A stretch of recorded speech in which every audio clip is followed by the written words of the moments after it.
ओम शांति। आज हम सभी ऐसी महान आत्मा को याद कर रहे हैं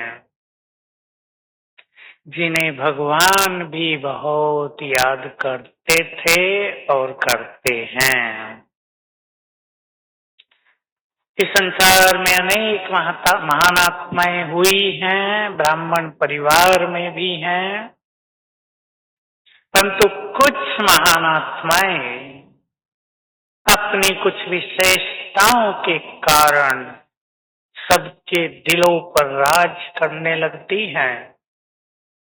ये ऐसी महान आत्मा थी जो सभी के दुख हर लेती थी, सभी को बहुत हल्का कर देती थी। मुझे तो एक बात बहुत याद रहती है, जहां भी जाती थी खुशियों का माहौल हो जाता था। ऐसा नहीं कि कोई बड़ा आया है तो डर जाएं सब, बहुत खुशियों का माहौल हो जाता था। मैं आज आपके सामने केवल दादी की कहानियां नहीं सुनाऊंगा। आप सब बहुत बहनें, माताएं, भाई भी बैठे हैं। हम उनके जीवन से क्या सीखें और कैसे सीखें, मैंने शुरू से ही देखा, क्योंकि जब से दादी मधुबन में रही, मैं भी रहा हूं, तो मैंने देखा बाबा उन्हें न केवल प्यार करते थे लेकिन बहुत सम्मान देते थे। दिल का सम्मान, इसलिए नहीं कि वो इस ईश्वरीय विश्वविद्यालय की चीफ थे, लेकिन उनकी महानताओं के कारण उन्होंने भगवान के प्यार को जीत लिया था, सम्मान की अधिकारी बन गई थी। देखो, आप सभी ने बचपन में कहानी सुनी होगी। हम सीखेंगे इस बात से बहुत कुछ। आज भी जैसे बाबा ने कहा, बाबा तुम सभी का श्रृंगार करने आता है ज्ञान और योग से। तो कहानी आती थी, बहुत अच्छी लगती थी। अबू बिन आदम था कोई, उसके सपने में फरिश्ता आया। फरिश्ते के हाथ में एक लिस्ट थी, कागज था। अबू ने पूछा ये क्या है? कि ये उन लोगों के नाम लिखे हैं जो भगवान को बहुत प्यार करते हैं। उसने कहा तो मेरा नाम कहाँ है इसमें? कहा सबसे लास्ट में है। बड़ा निराश हो गया अबू, फरिश्ता लोप हो गया। अगली रात को फिर फरिश्ता उसके स्वप्न में आया लिस्ट के साथ। पूछा आज किसके नाम लिखे हैं? कहा आज उनके नाम लिखे हैं जिन्हें भगवान बहुत प्यार करता है। तो कहा मेरा भी नाम है क्या कहीं? कहा तुम्हारा नाम सबसे ऊपर है। तो ऐसी ही थी दादी। भगवान को तो हम सब प्यार करते हैं, भक्त भी प्यार करते हैं, परंतु भगवान किन्हें प्यार करता है सोचेंगे अब। भगवान उन्हें प्यार करता है। 3-4 क्वालिटी सुन लें, बातें बहुत हो सकती हैं।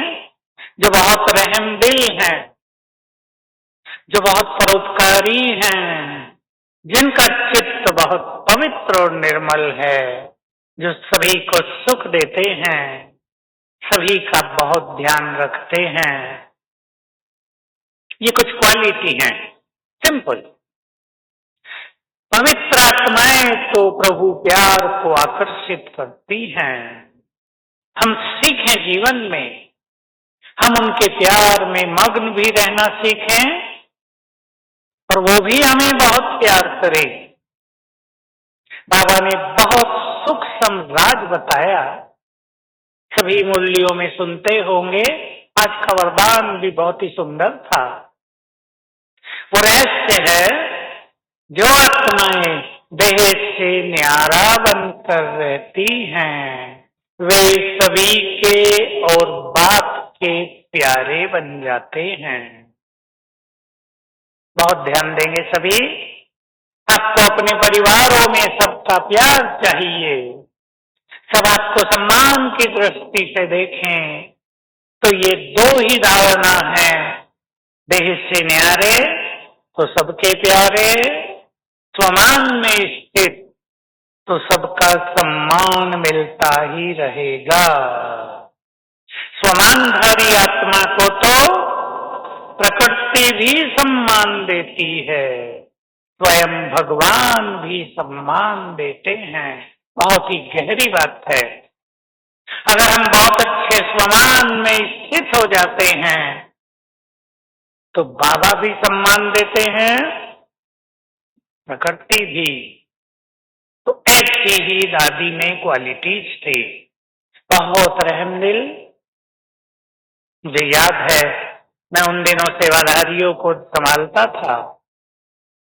दादी कहा करती थी, कोई गरीब सेवाधारी आए, उसे आने जाने का टिकट दिला देना। गरीब सेवाधारी आ जाए, उसे 2 मास का साबुन, तेल, पेस्ट, ब्रश सब दे देना। बहुत रहमदिल। मैं बहुत ही गहराई से दादी की ये क्वालिटी देखता था कि दादी को ये संकल्प रहता था जो सबको रहना चाहिए कि हमारे परिवार में सब संतुष्ट हों। पूछती थी दादी क्लास में, जब मधुबन निवासियों का क्लास होता था, पूछती थी, दादी से सब संतुष्ट हो, कुछ चाहिए तो बताओ, छोटी मोटी बात के कारण कोई असंतुष्ट ना हो जाए, सबको सब कुछ मिले, सब सुखी रहें, सब खुश रहें बाबा के यज्ञ में। ये बहुत गहरी भावना लिए हुए थी दादी। कोई बीमार हो जाता था, जब यज्ञ छोटा था, हमें याद है, हमने 10, 12, 15 साल तक ये बात देखी। कभी तबीयत खराब हो गई, मुझे बुखार हो गया, मैं तो किसी को बताता नहीं था, किसी ने बता दिया, चुपचाप दादी कमरे में आ गई देखने।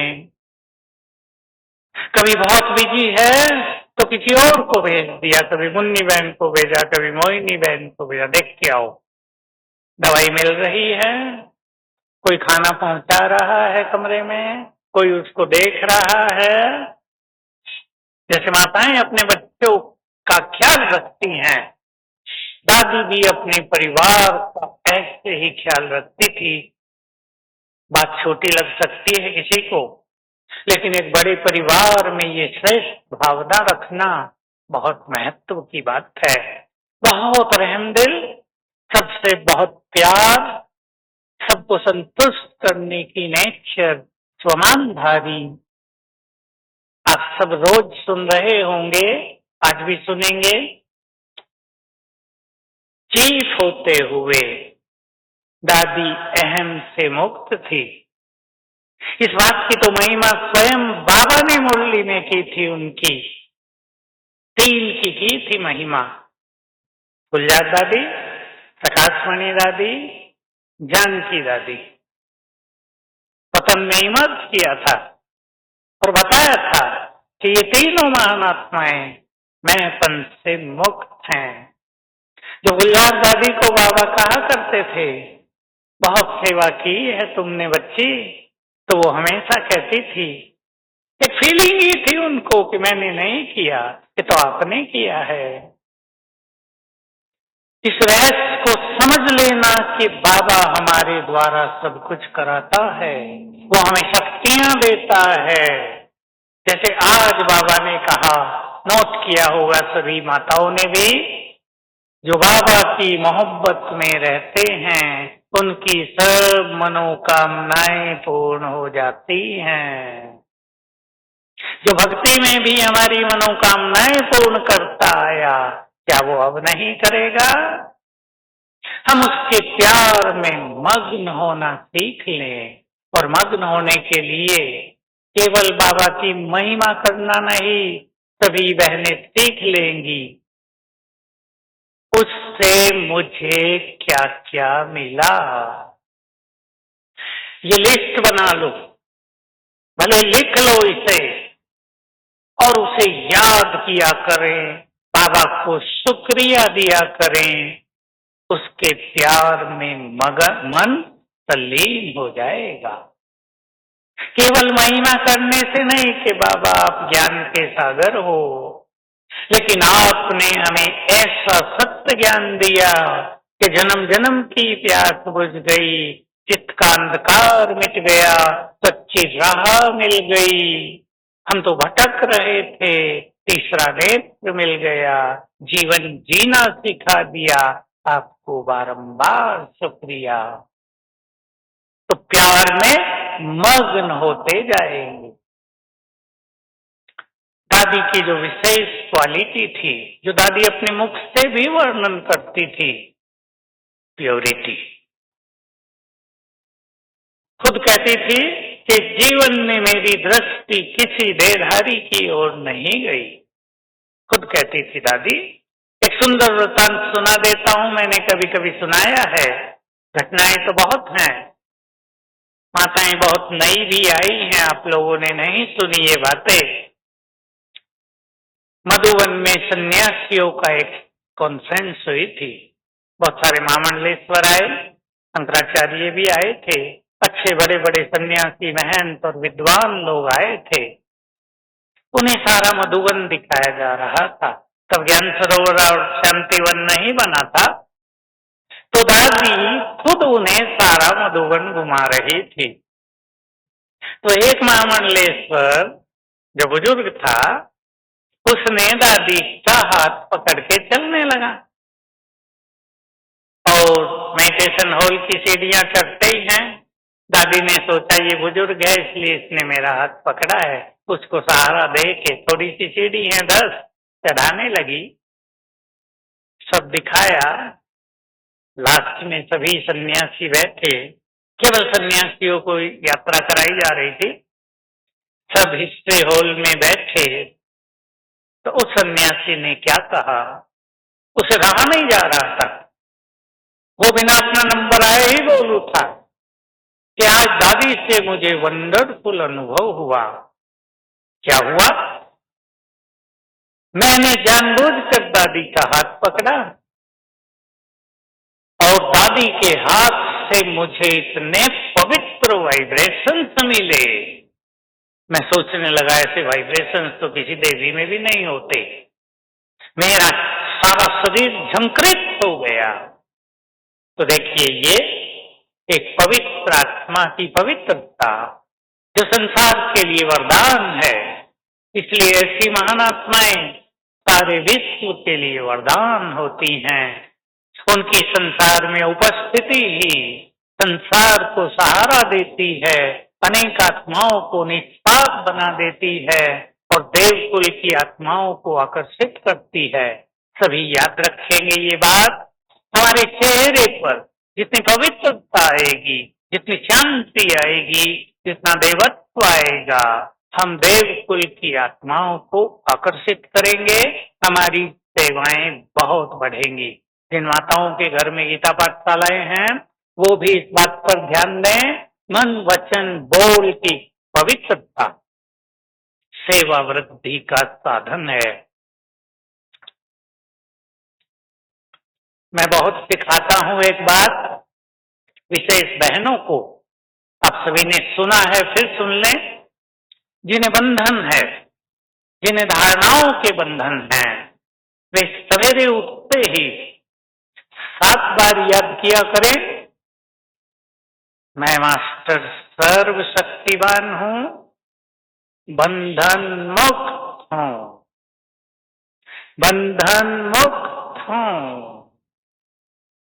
बार बार ये सोचना मुझे बहुत बंधन है, हमें बंधनों में डालता जाता है, क्योंकि जो संकल्प हम बार बार करते हैं उसका हम निर्माण करते हैं। सभी भाई बहनों को ये बात बहुत अच्छी तरह जीवन में लानी है। जिस संकल्प को हम बार बार करते हैं उसका निर्माण होता है। सब अपने बच्चों के लिए भी संकल्प करें, हमारे बच्चों का भविष्य बहुत उज्जवल है, ये महान बनेंगे, ये देश का नाम रोशन करेंगे, ये बहुत चरित्रवान और बुद्धिमान होंगे। बार बार सोचो। देखो, मैं एक छोटा सा अनुभव सुना देता हूँ किसी बहन का, किसी कुमारी का है जो नौकरी करती है, आयु बड़ी है। उसने पानी को चार्ज करने में एक नई विधि अपना ली। हम तो सिखाते हैं मैं परम पवित्र आत्मा हूँ या मैं मास्टर सर्व शक्तिवान हूँ, दृष्टि दे के ये संकल्प करो। उसने ये संकल्प करने के साथ खुशी के संकल्प भी कर दिए। मैं बहुत खुश नसीब हूँ, मेरे जैसा खुश तो इस संसार में कोई नहीं, मैं बहुत सुखी हूँ, मैं बहुत खुश हूँ, मैं बहुत खुश हूँ। वो बताती है कि ऐसा पानी पीते पीते मेरी खुशी दिनों दिन बढ़ती जाती है। सभी सीख लें, मैं बहुत सुखी हूँ, मैं बहुत सुखी हूँ। बच्चों को भी ऐसा पानी पिला दो, पति के लिए भी ऐसा पानी चार्ज कर दो। मैं परम पवित्र आत्मा हूँ, बहुत सुखी हूँ, सफलता तो मेरा जन्म सिद्ध अधिकार है।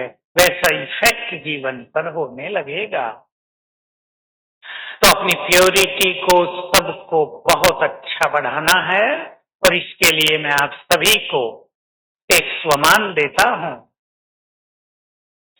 जैसे मास्टर सर्वशक्तिवान का स्वमान है, सवेरे उठते ही मैं विजयी रतन हूँ, माया जीत हूँ, काम जीत हूँ, क्रोध मुक्त हूँ, परम पवित्र हूँ। ये संकल्प 5-7 बार किया करें सभी। मैं विजयी रतन हूँ, माया जीत हूँ, काम जीत हूँ, क्रोध मुक्त हूँ, परम पवित्र हूँ। बहुत सुंदर अनुभव रहेंगे, क्योंकि हमारे संकल्प ही हमारे जीवन का निर्माण करते हैं। कभी भी अपने संकल्पों को कमजोर या नेगेटिव होने नहीं देना है। खुशी, मैंने आपको कहा, ये बिल्कुल सच्ची बात है। दादी जब विदेश में भी गई तो लोगों ने ये प्रश्न दिया था दादी को कि जहां तहां ये प्रश्न पूछा जाता था, आप बहुत खुश नजर आती हैं, एक बड़ी संस्था की चीफ होते हुए आप इतनी प्रसन्न कैसे रहती हैं, इसका राज क्या है, हमें बता कर जाओ। तो खुशी सचमुच दूसरी आत्माओं को बहुत आकर्षित करती है। एक बाह्य रूप से खुश रहना और एक मन को खुश रखना। हमारी मन की खुशी हमें एनर्जी देती रहेगी। मैं 2-4 दिन से एक सुंदर अनुभव एक व्यक्ति का सुना रहा हूं, आप भी सुन लें। एक व्यक्ति, अभी एक जगह हम गए थे, उसने खुद अपने मुख से सुनाया, बहुत बीमार था।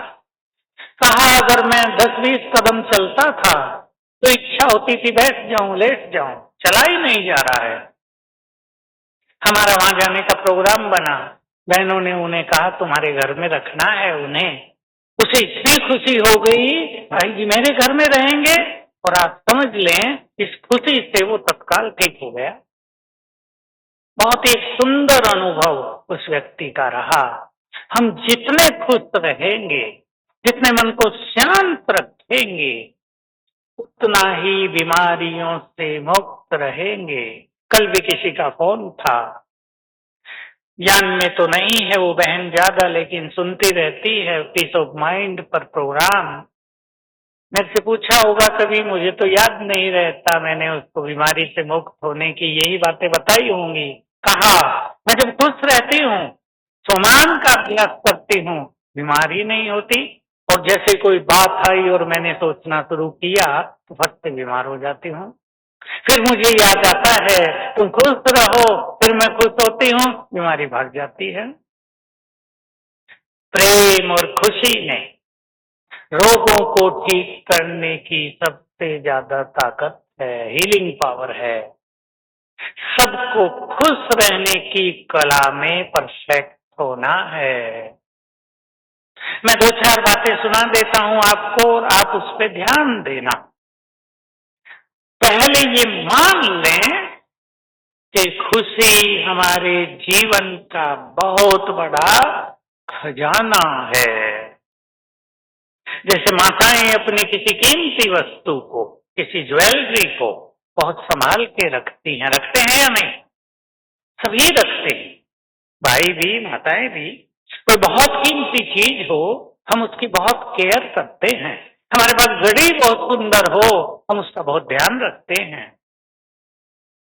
खुशी हमारे लिए बहुत बड़ा खजाना है, हमें इसे संभालना है।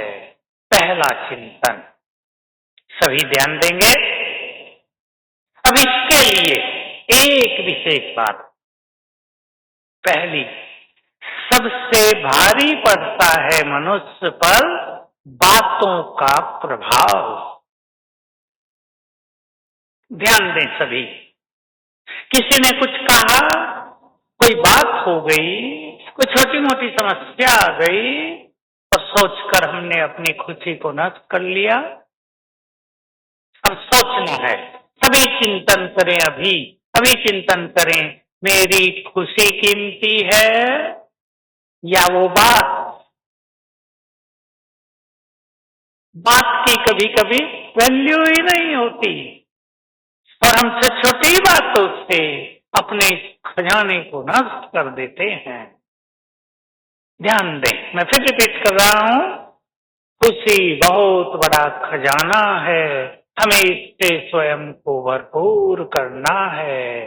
इसमें हमें अलबेले नहीं होना है कि चली गई तो कोई बात नहीं, बातों की वैल्यू नहीं है। बाबा के शब्द जो मैंने सीखे वही बता रहा हूं, बातें बड़ी नहीं हैं, बड़े तो तुम हो। बाबा बहुत अच्छा उदाहरण दिया करते थे। आप सब माताओं को तो रोज के अनुभव हैं, आपके छोटे बच्चे घर में आपके कंधे पर जब जाते हैं, बाल भी पकड़ लेते हैं, कान भी पकड़ लेते हैं, चश्मा भी गिरा देते हैं, कैसा लगता है? गुस्सा आता है, बल्कि थकान हो तो जाती है। माताएं अगर थकी हुई हों और दो बच्चे ऐसा करने लगे तो थकान गायब, तो क्योंकि छोटे बच्चे हैं। बातों को भी छोटा समझें, ये उदाहरण अव्यक्त बाबा ने दिया था। जैसे बच्चों को हम अबोध मानकर उनकी बातों का ख्याल नहीं करते, बातें भी बहुत छोटी हैं, अपने अंदर समा दें सभी। बातें बड़ी नहीं है, हमारी स्थिति बड़ी है। दूसरी बात कही थी, बहुत काम की है, बातें तो आती हैं और चली जाती हैं। ये ड्रामा गतिमान है ना, चल रहा है, एक बात आई जाएगी, हम उसे पकड़ लेते हैं, पकड़े नहीं। तो बाबा ने कहा, तुम विनाशी बातों के कारण अपनी अविनाशी खुशी को क्यों नष्ट करते हो?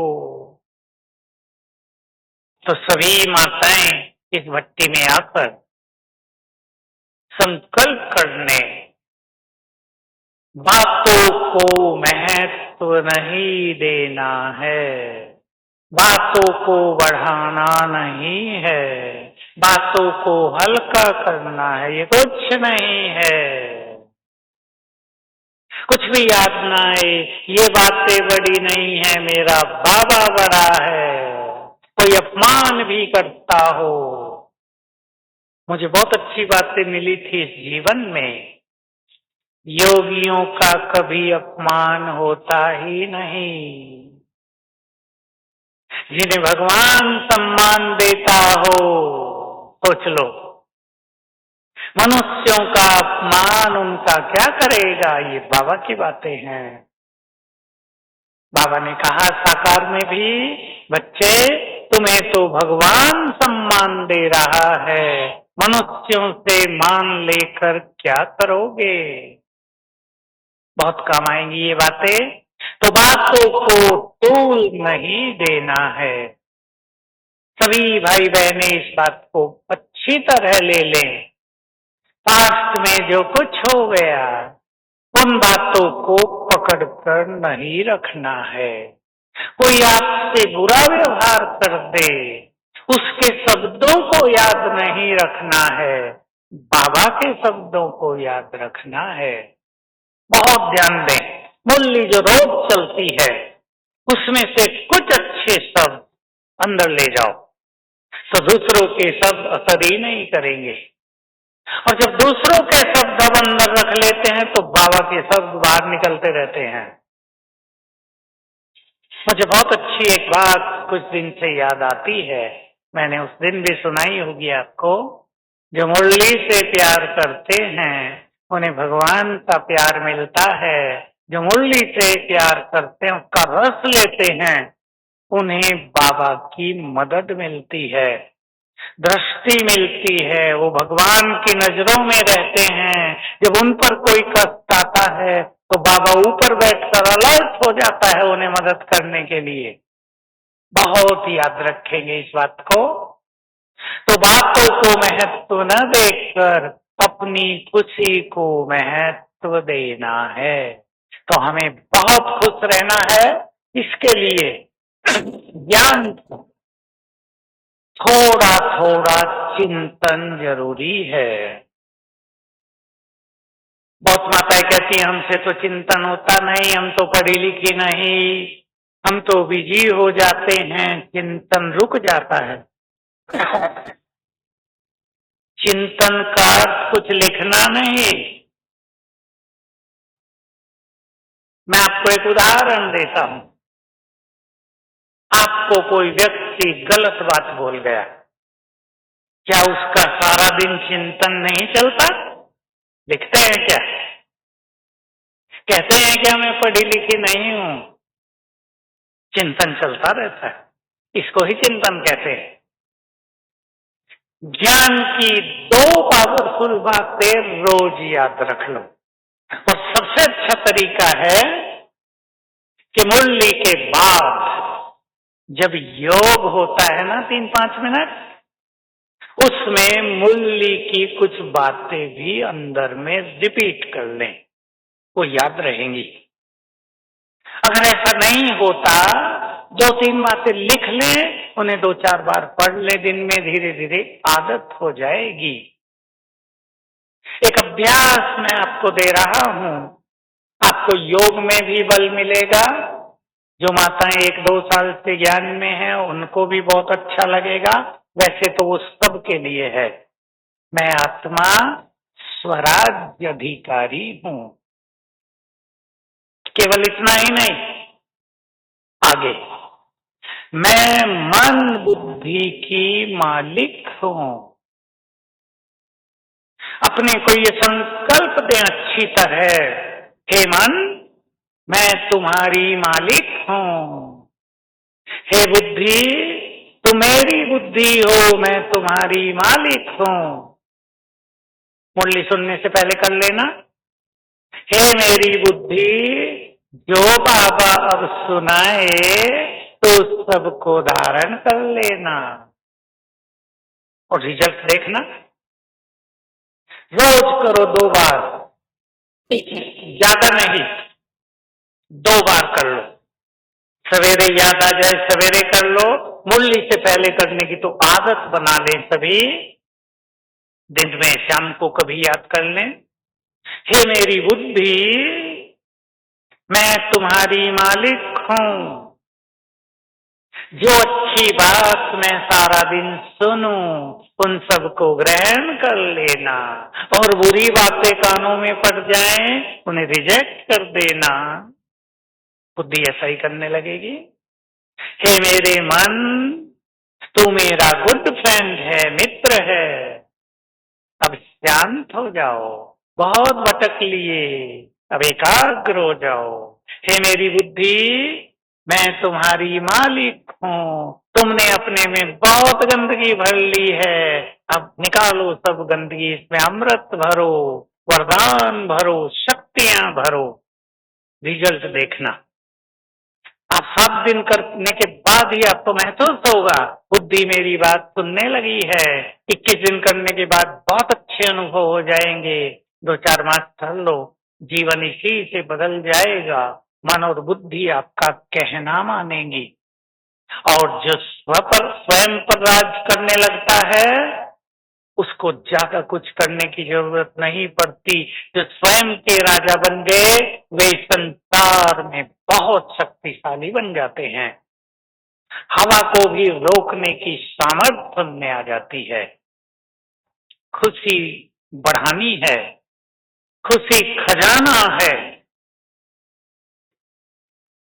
बहुत पहले से बात चली आ रही संसार में भी, कामनाएं कम कर दो, खुशी फुल हो जाएगी। कामनाएं, मैं बहुत प्रैक्टिकल बात बताता हूं। एक माता की अपने पति से कामना, वो ऐसा करे। पति की अपनी पत्नी से कामना, ये ऐसे करे। माँ बाप की अपने बच्चों से कामना, ये ऐसे करें। माँ बाप बुजुर्ग हो गए तो कामना बच्चे ऐसे ऐसी सेवा करें। बच्चों की अपने साथियों से कामना। आजकल बहुत युवक इसलिए परेशान हैं कि उनके जो फ्रेंड हैं वो उनके एक्सपेक्टेशंस को पूरा नहीं कर पाते। बहुत कामनाएं रखते हैं एक दूसरे से। हम सभी जानते हैं, क्या हम दूसरों की कामनाओं को पूरा कर पाते हैं? इस संसार में कोई ऐसा व्यक्ति नहीं जो सबकी कामनाओं को पूर्ण करे। तो हमें भी हल्का होना है, बहुत हल्का होना है। कामनाएं कम करेंगे, अपने में मस्त रहेंगे, खुशी का पारा चढ़ा रहेगा। और जब हमारी खुशी बहुत होती है तो मन एकाग्र रहता है, योग बहुत अच्छा लगता है, थकान नहीं होती, कामकाज सहज भाव से पूर्ण हो जाते हैं। दादी की बहुत बड़ी क्वालिटी थी और सबको सीखना है, बहुत हल्के रहना। दादी सुनाया करती थी, कईयों ने सुनाया होगा, आज भी सुनाएंगे अनुभव में। और हम लोग तो उनसे क्लास में सुनते थे। जब मधुबन वालों की क्लास होती थी, कहती थी मैं तो रात को बिस्तर पे जाती हूँ, सिर तकिए पे रखा और मुझे पता ही नहीं होता कब सो गई। देखो, इतना बड़ा कार्य संभालने वाला व्यक्ति सारा दिन कितनी बातों से गुजरता होगा, गुजरती होंगी या नहीं। कईयों की समस्याएं आती थी, कोई टेंशन देने वाली बात आती थी, कोई चिंतित करने वाली बात भी आती थी, अपने शरीर में भी कुछ कष्ट होते थे।